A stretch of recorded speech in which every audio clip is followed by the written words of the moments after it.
हम लोग संकीर्तन करें भगवान विष्णु का और कृष्ण का, जिन्होंने इस ब्रह्मांड की रचना करी।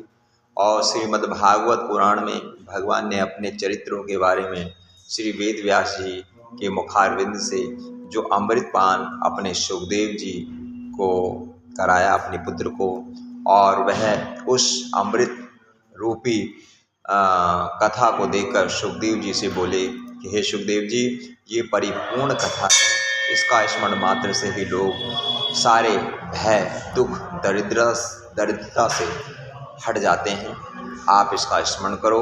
और जब राजा परीक्षित को श्राप मिला और राजा परीक्षित ने इस कथा का श्रवण किया और सुखदेव जी ने जब स्मरण कर इस कथा का उन्हें पूर्ण रूप से स्मरण कराया, तब जितने भी देवता हैं वहाँ उपस्थित हुए और उन्होंने कहा, परीक्षित जी, आप तो सर्वशास्त्र ज्ञाता हैं और भगवान के ही आप अंश हैं, तो आप इस कथा रूपी अमृत को हमें भी सुनने का अवसर प्राप्त कराइए और हम भी ये कथा सुनेंगे और आप इसके बदले हमसे अमृत कलश ले लीजिए।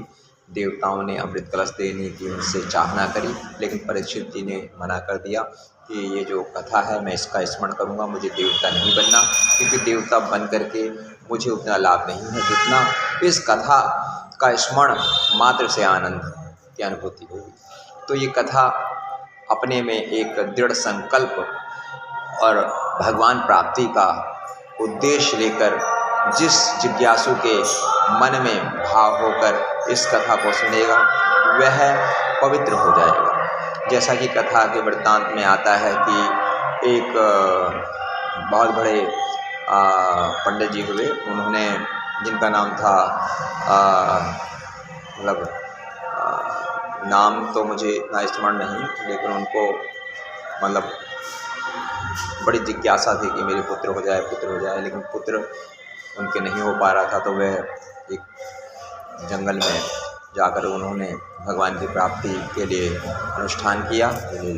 अनुष्ठान करने पर उनको वरदान प्राप्त हुआ कि ये फल आप ले जाइए और फल से आपकी इच्छा पूरी होगी, जो भी आप चाहते हैं। लेकिन वह फल भी जब उन्होंने चाह कर दी कि मुझे ये विशेष लाभ होगा, लेकिन उन्होंने उस फल को अपनी अर्धांगिनी को दिया और अर्धांगिनी ने उस फल को ना खाकर किसी गाय को खिला दिया और गाय को पुण्य प्राप्त हुआ। और गाय के जब पुत्र हुआ तो वो ऐसा प्रतीत होता था जैसे गाय के जैसा, तो उसका नाम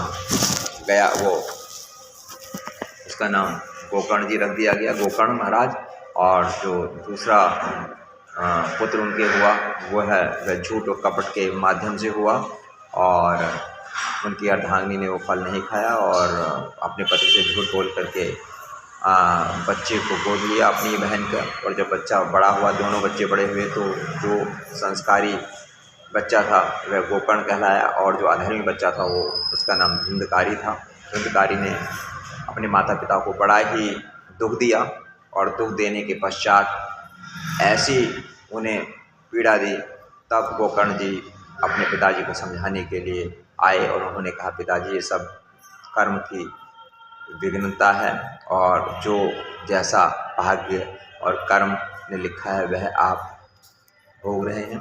तो सर्वप्रथम मैं आपको यही प्रार्थना करूंगा कि आप भगवत प्राप्ति के लिए वन में जाकर श्री आराध्य वासुदेव कृष्ण के चिंतन करें, जिससे आपके सभी दुखों का नाश हो सकेगा।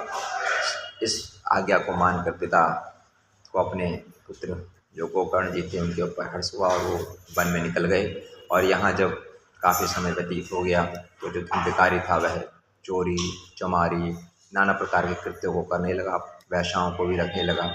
अंतोगत्वा समय ऐसा आया कि जो वेश्या उनके घर में थी उन्होंने उसी को ही मार दिया। वो प्रेत योनि में चला गया और नाना प्रकार के दुखों को झेलने लगा।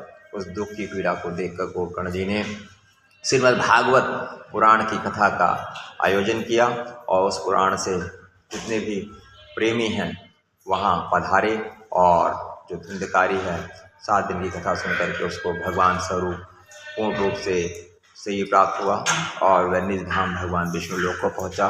और वहाँ जितने भी जिज्ञासु थे उन्होंने मन में चिंतन किया कि प्रभु हम क्यों नहीं जा पा रहे। तो आदेश हुआ कि आपने पूर्ण रूप से कथा का स्मरण नहीं किया। भागवत कथा एक ऐसी कथा है जिसके मात्र सुनने से ही मोक्ष प्राप्त हो जाता है और भागवत प्राप्ति हो जाती है। मैं अपनी वाणी को यहीं विराम देता हूँ और कथा कल हम प्रारंभ करेंगे। अभी मैंने कथा का परिचय दिया, अगर मुझसे कोई गलती हो उसे क्षमा करिएगा। बोले श्रीमन नारायण नारायण नारायण, भज मन नारायण